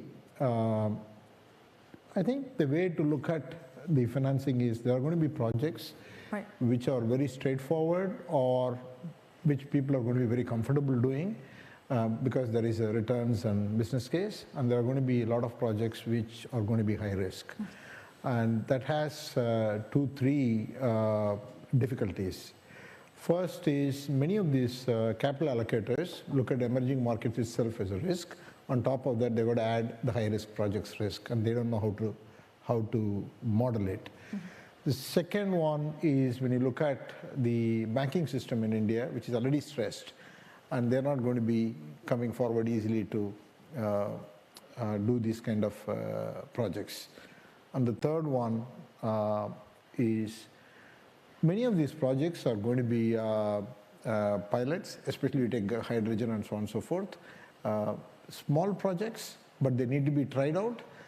Somebody has to put money. It may not be large enough for big institutions to come in, and others may find it too risky. So we need to look at this carefully. But it's also a great way to actually look at some of the pilot schemes and maybe be able to import them elsewhere. Shamara, the pandemic, of course, has mobilized this unprecedented amount of public resource. At the same time, you have an increased amount of wanting some of these, sustainable investments. Can you have sustainable infrastructure investments at the heart of these recoveries? What are some of the opportunities you're seeing? Yeah, definitely. But certainly what we found, and Michael Bloomberg mentioned the COP session, is that awareness has now increased phenomenally since the first COP over the last 26 COPs amongst young people, which is great to see. but also amongst the private sector. So I think we had double the amount of attendees expected, 25,000 people, and big commitments have been made by private sector organisations as well. And I think the estimate now is that we are heading towards 1.9 degrees instead of 2.7 if those commitments are met. But the challenge is the solutions to enable people to deliver on those commitments, and particularly in emerging markets where 65% of the emissions are from non-OECD countries, and it's really as these countries industrialise and lift living standards that the bulk of emissions in the world are going to be driven. But unlike developed nations, we're asking them to undertake that journey without using fossil fuels and the carbon emissions we had. So there's certainly a lot of capital now that has committed from the private sector to net zero by various states, 2030, 40, 2050. But I think the challenge really is now converting that into solutions. And particularly, as Chandra was saying, in the emerging markets, there are a range of challenges because that huge pool of private capital, not just CFLI, but the Mark Carney has been leading this Glasgow Financial Alliance for Net Zero. Noel's also involved in this. There are, I think, Noel, about 450 banks from 45 countries that speak for 130 trillion. And Michael Bloomberg, very pleasingly, has stepped up to be co-chair of that, which is going to give it even more impetus. But there's a huge pool of money there ready to commit. The problem is it's looking after the funds of pensioners and retirees and savers that is looking for low-risk, moderate return investments. And the challenge we have in emerging markets in terms of creating this sustainable infrastructure for their pathways is de-risking that capital. So we need a lot of work between governments, the multilateral development banks, the private sector, to create frameworks to attract these large pools of investment. And I might stop there for now and get some comments from others, but that's something we can explore further on this panel. Yeah, and I guess, the optimist will say this is a huge amount of money that's being, put to work in a good way. The less optimists say, well, first, it's not mandatory. So actually, it's very, we don't know exactly what happens to this money. And if you look at the unprecedented demand for some of these green investments, actually did not reduce emissions. So what role does finance have to play? So Francine, I'd like to pick up on Shamara's comments and say, let's go to the next level of detail, because there are so many words out there: blended finance, combination of public and private sector finance. Let's try and decompose that. Let's take a mitigation project, a new source of energy, hydrogen, a new source of transportation, energy, sustainable aviation fuel. That technology, I think, is coming, and it's sort of beyond the research and development phase. It's now getting ready for scale. But to put the finance in there, it probably needs a combination of factors. It needs a very strong demand signal from governments. Mm-hmm. And I think what India said at COP26 is a very strong demand signal. The energy mix of India is changing, so the private and the public sector can get their head around that and start to think about an alternative market.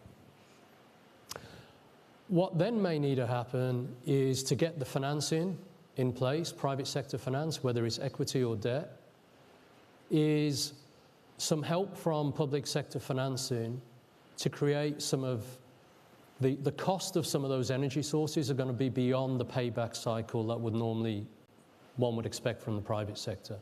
So there may be a need for governments also to provide some form of temporary, whether it's for 5 or 10 years or 3 years, financing support through subsidies out of their tax revenues to put some support in those early days, because those projects are not at an economic level. And then I think you've got the ability for the private sector to come in and then provide equity and debt to complete that picture, because you've got a business case then that is financeable, but it needs a combination of that. Now, when you then say do that in the developing market, in some developing markets, there's additional risk, which is maybe political risk or country risk and currency risk. And that's where I think the role of the MDBs can come into play, because they can take some risks that the private sector can't take or any one country can't take. So when I look at blended finance as a phrase, I say, so what does it really mean? It really means a combination of government policy, maybe some government funding, plus some private sector equity, private sector debt, and possibly some MDB support for those risks the private sector can't take. And we've got to get into that detail. And you think, Chandra, first of all, what would you be asking, governments of something that you need to be sure that actually a lot of the investments go towards sustainability, and what works? I mean, if we look at precise examples that then we can, export somewhere else, what do you see that has been a success? I think the first thing is we need a systematic approach between rating agencies, banks, market regulators, and government policymakers, so that we have a proper way of looking at any project in climate financing, the risk. Otherwise, there are a lot of different interpretations, a lot of different definitions, and that needs to come in place. And also the standard that was agreed to be adopted, I think it's called ISSB in Glasgow. I think that will help. So that is one thing that we need to put in place. The second thing is, I think while there will be a lot of private financing and capital available, but it cannot be done without public financing, or whether it is government supported or multilateral organizations, because as I said, many of these projects that we are wanting to do, I'm not talking about the utility scale, renewables, solar. I mean, these are things which are very proven, which have a method of getting financed. But many of the other projects, whether it is hydrogen or any other new technology, especially for heavy industries like steel, cement, etc., have to be supported. For that, the mechanism has to be worked out and clarity has to be brought in. I think that's, and then also there are incentives that are required. Currently, there is no incentive for even for companies who are doing these projects to even report, even to compute and report all the climate metrics. There's nothing that this forces them, or there's no incentive. So governments should come out with incentives for these people to report on these matrices. Shamar, is there anything that you think should be mandatory and that has a high chance of actually becoming mandatory?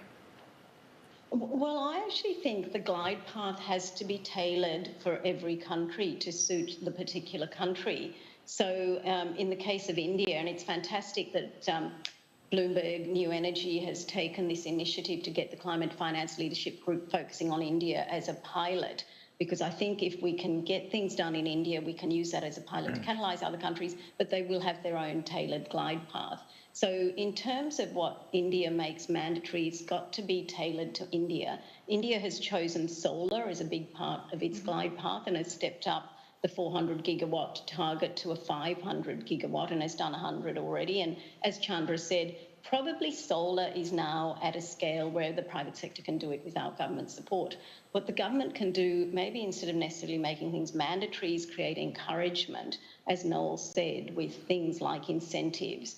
And so if hydrogen is to be the area creating offtake and demand because getting projects at scale is important and use cases are important, or, the UK government, for example, in terms of now catalysing wind and having 50% of the offshore wind capacity in the world, installed capacity, started with a contract for difference regime. So it doesn't actually have to be forcing things and making them mandatory. It can be a little bit of encouragement where the government uses its smaller balance sheet than the private sector to catalyse private sector investment by de-risking early stage. And then once things are de-risked, can basically exit those positions, let the private sector run with it as it could now with solar projects, and then reinvest that capital. So yes, there's carrot and stick, and we found the carrot has been a good incentive to get private sector going, but it has to very much, in the case of what we're doing with the India pilot, be tailored for India, because we're not looking to do this to India, we're looking to do it with India and fit in with not just the government's priorities, but there are a lot of Indian corporates now, like Tata Group, getting on with projects across not just energy, but electrification of transport, heavy industry, steel, cement. Those are exciting places for private capital to come and invest with partners where may not even need involvement, mandatory or otherwise, from government. No? Let me take one project, and I just looked at this one a bit more closely. There's some other projects in sustainability. Sustainable aviation fuel. If every country in the world made a statement that they required any airline operating in those countries to have at least 10% SAF in their fuel mix by 2030, that creates a market. Yeah. Now, you could say, well, any airline alone should want to do that. Well, if some do and some don't, there's a big price difference between SAF and kerosene. So the airlines that do are disadvantaged. But if every country mandates that, you've created a market. Now, is that sufficient for private sector to build the refineries with equity and debt? Probably not enough yet, because SAF is still more expensive than kerosene because it's not yet got the cost curve of solar and wind. So probably there's an element to make that business case viable. There's probably an element for governments to also redistribute some of the ETS money into those projects and direct it in to subsidize the cost curve in the build-out period. If both of those things happen, I have no doubt the equity would build the refineries and the debt would be there to fund the build of the refineries. I have no doubt. So what's the hardest? Is it the political courage? I think the hardest move is that political first move, because then you create the market conditions. Some projects will need that second component, some won't. Wind and solar does not need that second component. The private sector can fund wind and solar now. There is a further component. In certain countries, if you're building that plant in certain developing markets, you've also got a currency risk that can't be managed by the private sector, or you've got a political risk that can't be managed by the private sector. And maybe that's where you do need MDB to supplement. Now, you could pick hydrogen, you could pick carbon capture, you could pick nuclear. It doesn't matter what the project is. There's going to be a combination of those elements that are going to make a project successful, or it won't yet happen. And I think that, for me, is the definition of blended finance.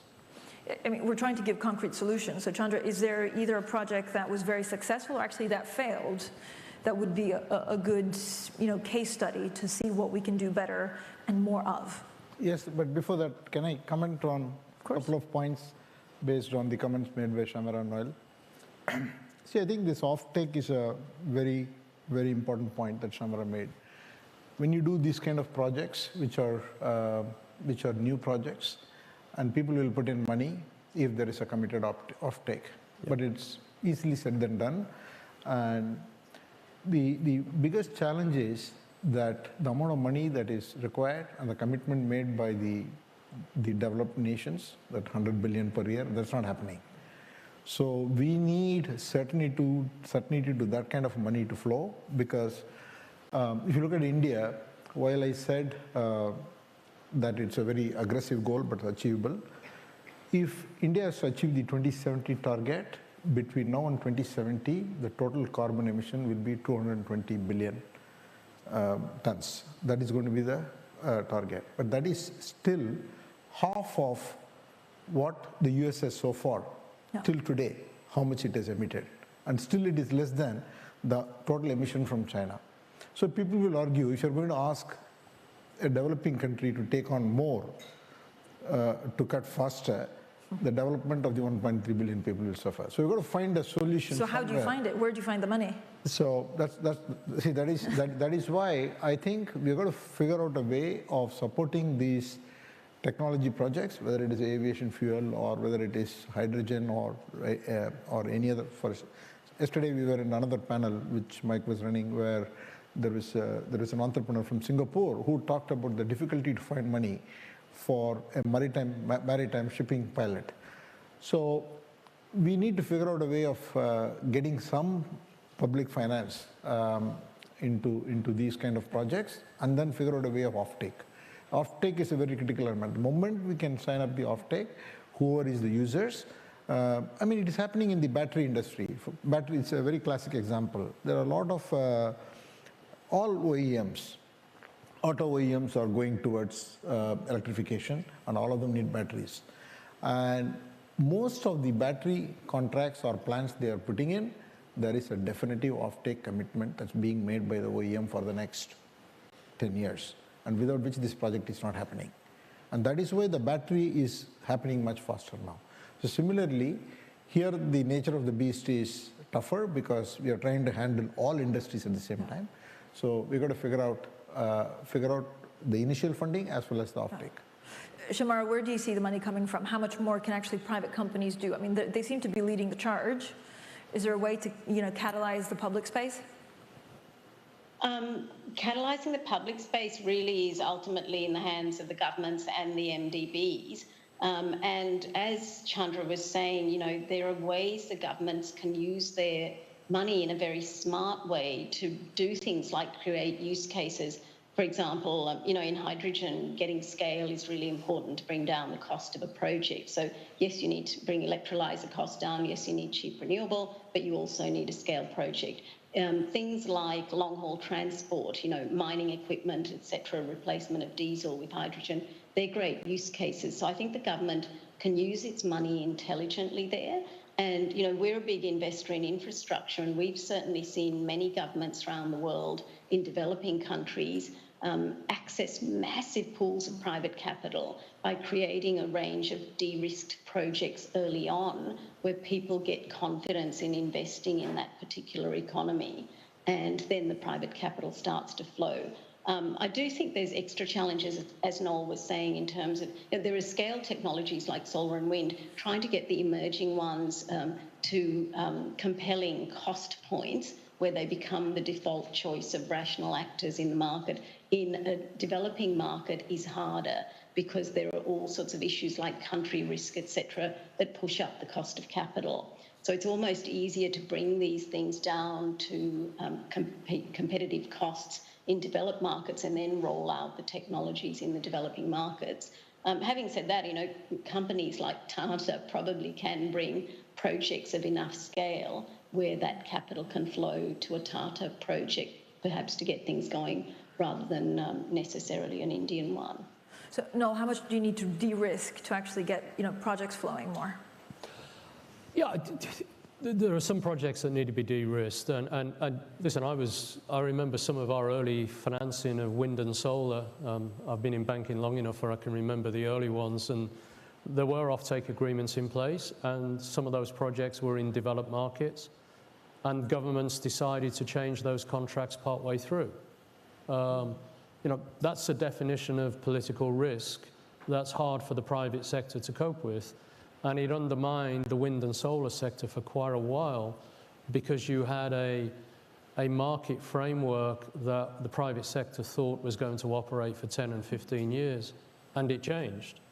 Now, that's the sort of thing that the private sector can't cope with. And, I remember 2 projects, we lost money on them because the contract terms changed midstream. Now, that's what we need to avoid in creating unnecessary risk. If we want to really crowd in private sector finance, there's a role for the private sector, and they'll do it. We played our role, are still playing our role. But it needs to operate within a context, and that's the context that I think governments need to set. And I think the move by India recently is an absolutely important first move. I think the technology's there. There's enough brain power and will to create the financing structures, but it needs dialogue between public and private sector. But no, just so I understand, so if you de-risk, this would be because basically no government, because you have a risk in a country, whether it's for green investment or not. So this is de-risking because the population absolutely needs a project like this. But also, let's be realistic. Hydrogen is probably going to have a unit cost of energy production for the next 10 years that's going to be 2 or 3 times the cost of energy production of fossil fuels. So it's not just a case of de-risking the technology or de-risking the build, but the offtake agreement for that energy source is going to have an inherent cost that the consumers of the world probably don't want to pay for at the moment. Now, the question is, does that get passed on to the consumers, or does the government step in and try and perform some subsidies to mitigate that early unit cost? It took wind and solar 25 years to get a unit cost of energy to match the unit cost of today's energy source. We can't afford for 25 years worth of evolution in hydrogen, in SAF, in carbon capture, in other energy sources. We have to find a mechanism to get those technologies up knowing they're going to cost more at a unit cost level than existing sources, and we've got to get them into scale. Chandra, I mean, this goes back to the financing, right? To do this, you need money from somewhere. So I'll give some examples. See, take our group itself. We are doing a lot on renewable energy, solar, and we are getting enough financing. A lot of private capital available, and in fact, many people want to invest because the cost of the whole project itself has come down. And if you take the purchase agreements from the government, pretty much it is in sync with, it's the same level as the coal power. It has become attractive over the last few years. We also are getting into electric vehicles in a big way. We got a very important deal done with TPG, Climate Fund, a couple of 2-3 weeks ago for $1 billion. So this, again, there's a lot of money available for the right kind of projects which are proven, which is going to require a lot more capital because they're going to do batteries and so on and so forth, but the money will be coming. But we are also doing projects like we have produced the first set of hydrogen-based commercial vehicles.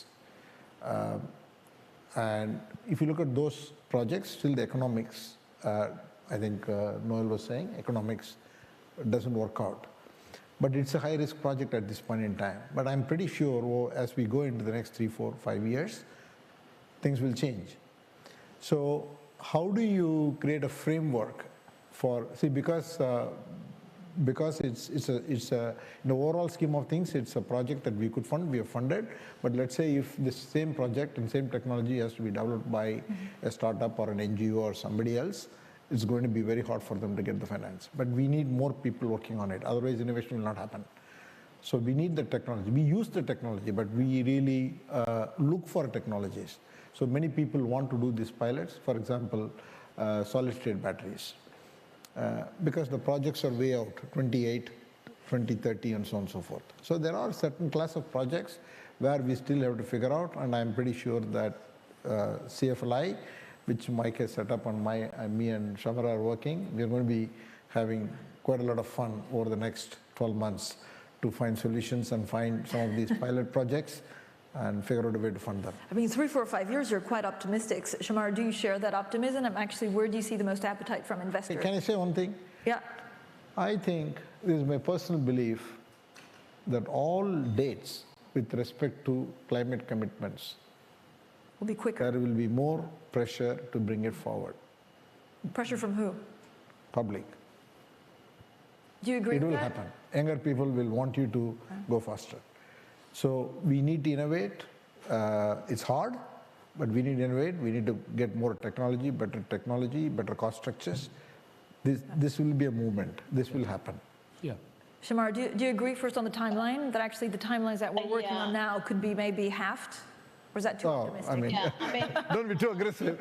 So I'm going to agree with you, Chandra, that basically what we have done in terms of this CFLI India commitment that we've all made, all of us on the panel, is that we are going to make this happen. Yeah. And the way we're going to do it is we're going to identify a few pilot projects and get on with it. So we're talking a lot now with the multilateral development banks. We're going to pick a few priority areas. We've talked about areas like the circular economy, hard to abate industrial sectors, enabling infrastructure like the grid, etc., electrification of transport. But I think what we need to do from here now is get together. We've got a whole lot of domestic global Indian partners lined up and international investors. We need to, between us now, start identifying those projects, work with the MDBs on how we're going to de-risk them, get a few of them done. So we've set ourselves a target in 2 years to get a couple of pilot projects done. Where hopefully the government will also come to the party and understand that by delivering consistently, to the point Noel was making earlier about private capital getting unnerved if the rules of the game change.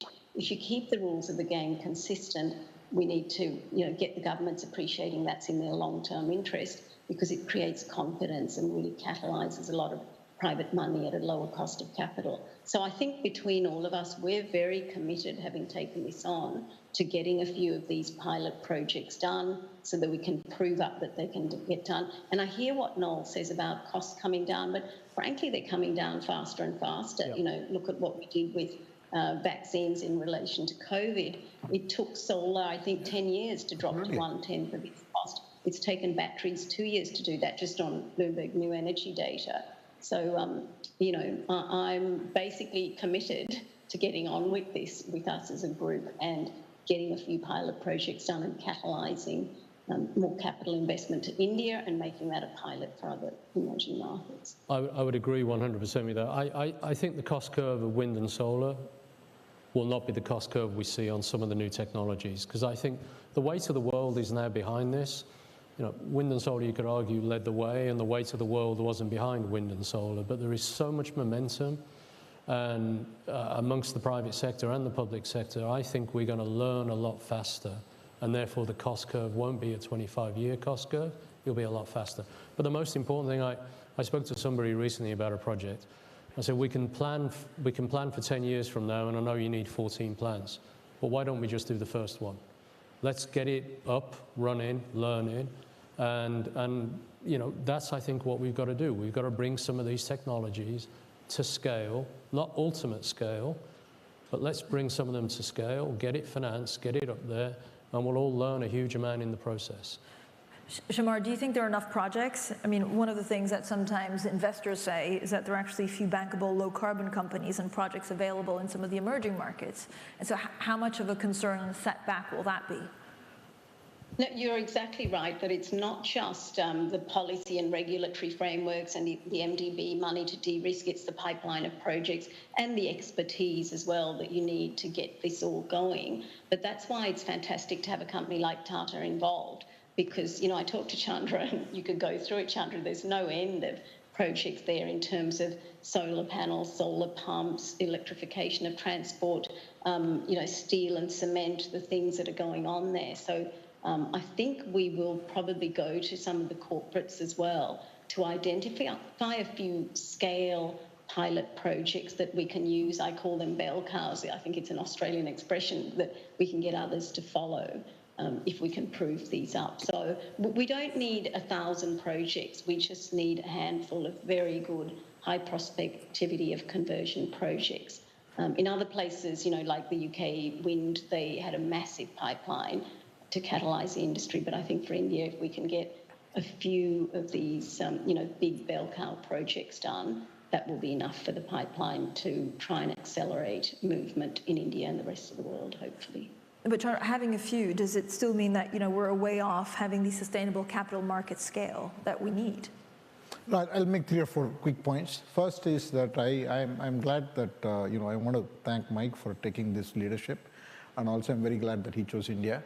And as Shamara said, she and I understand what needs to be done in terms of the number of projects that we are going to find, difficult ones, and how to, not the standard ones, some of the offbeat ones. We've got a very good board, which we have formed. So we are working towards getting it done. That's one. The second point I said is, in terms of the projects, there are many areas in which we can do projects. There are projects in carbon capture you can do.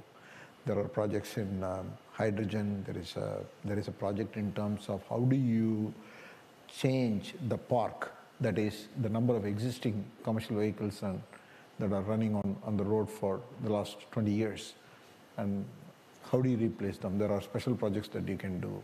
There are projects in recycling. There are many different areas of sustainability we need to address. I'm sure that we will find people who do those projects, and we've got to work on scoping them. We've got to help them find the right financing. And that's a job to do. If you ask me whether we know exactly what we're going to do, no, the details have to be worked out. But I think once the project is proven, I think for scaling, finance will be available. But it's not only private capital. There has to be multiple different forms. I think you articulated it up front. No? I think this is a great conversation to prove how important it is that today's industries, today's corporates are behind that transition and are instrumental in the transition, because you can't do this through a bunch of SPVs alone. It's today's industrial base, today's companies that have the technological ability, that have the market access, that have the people that understand how to get projects into scale, that those businesses are behind this transition. And we, the finance community, finance those businesses to facilitate that transition. I don't think you can compartmentalize this into companies that are green and companies that are brown, and the world will change purely by companies that are pure green. 90% of the world is in complex organizations, the industrial base of the world, and it's the 90% that has to transition to the green world. And we've got to leverage their skills and capabilities, their borrowing capability, their project management credibility. That's what we've got to leverage. We're almost out of time, but I'm going to ask you each in 30 seconds. Shamar, I'm going to start with you. If you look at CFLI India, what is the one thing that you think we should take as a model for future public-private partnership, something that is really working at the moment? It's just getting going, but I think it is this collaboration between government, the private sector and the MDBs, and having, really targeted plan. And I should just briefly say, Francine, that even though I've said Tata's got a lot of projects, Chandra's been very clear he wants other Indian corporates to step up as well with good projects. So it's a collaboration, I think, and the focus and the support we're getting from Bloomberg as well has been phenomenal, having the commitment from Bloomberg, GFANs, all of these various global partners. Nolan, 30 seconds. Is there something in this partnership that you could replicate in terms of model? As ever, on making anything new happen, the devil's in the detail, and you've got to work the detail. And then once you've done that, it will become a reality. Chandra? I think it's the collaboration, the framework, getting everybody together and finding those difficult projects and figure out how to risk them, how to quantify the risk so that we can get the capital in. So that's what we're going to figure out. We'll figure it out. So let's redo this conversation in 6 months to see where we are. Thank you so much for a very robust conversation. Pleasure.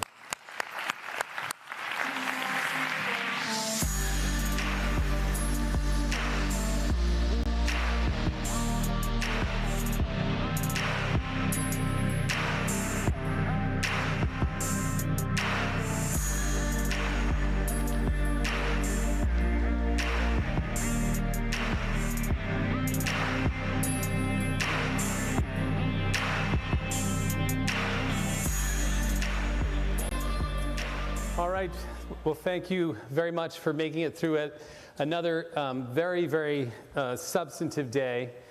Substance and serious content has always been one of our main objectives here. And it's also nice that we've seen a lot of optimism. Too often in the news business, we dwell on problems, but we've just heard convincing evidence that when it comes to climate finance, for instance, there are a lot of solutions that are at hand. We've heard a lot of great optimistic ideas over the past 2 days, but this forum is more than just about ideas. It's about taking action.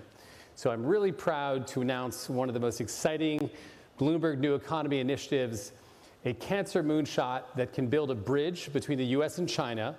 It's an idea that grew out of our 2019 forum in Beijing and aims to accelerate the quest for cancer therapies. We have a short video to explain the project. Please take a listen.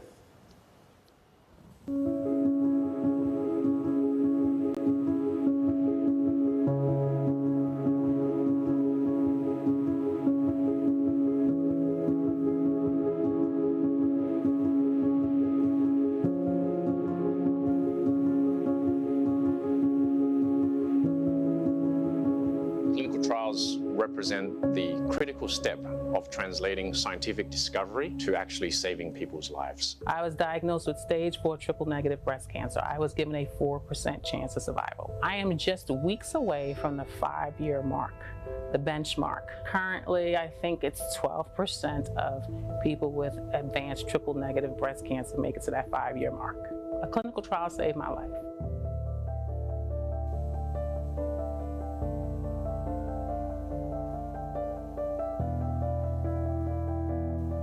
Patient access is absolutely central to everything we do. Without patients having access to the medicines they need, these innovations are meaningless.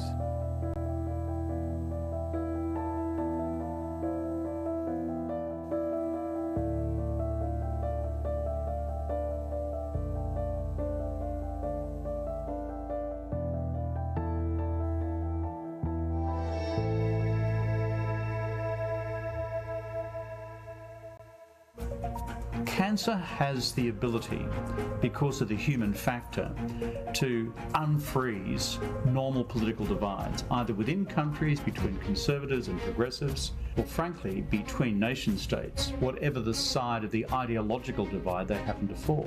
Why don't we turn bilateral cancer research into the ping-pong diplomacy of the future? Obviously, the two countries are seeking to collaborate on climate change because there are common interests at stake. But why not do the same in terms of one of the biggest killers, both in China and in the United States and around the world? This would mean a huge amount to average Chinese and average Americans, and I think would play its own small part in unfreezing what has become a near-frozen relationship.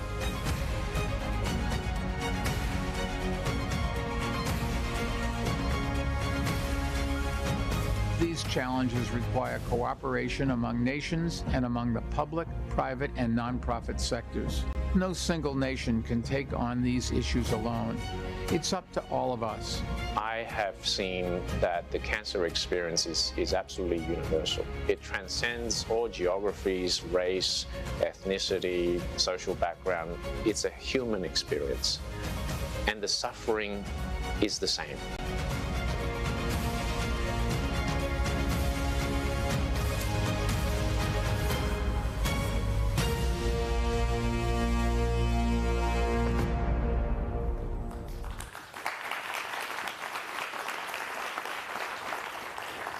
So together, I think this is an example of how this forum can go from words to action.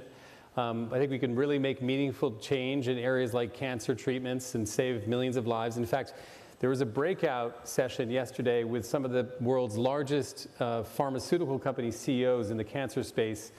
And on video from Beijing was China's most important regulator on cancer and other related medicines, just to show the level of connectivity that we're bringing between China and the rest of the world, which is at the heart of this project. So tomorrow, we're going to shift our focus to geopolitics. We added a whole morning to the program this year because it seemed obvious that given what's going on in the news, we needed a lot more time to discuss one of the biggest challenges facing multinational businesses, which is how to navigate an increasingly divided world as the US and China step up their rivalry. So you won't want to miss our interview with John Kerry. He's joining us live from America first thing in the morning. And we'll be welcoming back to the forum our good friend Subramanyam Jaishankar, the Indian Minister of External Affairs, who really is one of the keenest observers of geopolitics in the world today. So thank you very much. See you all tomorrow and enjoy the evening.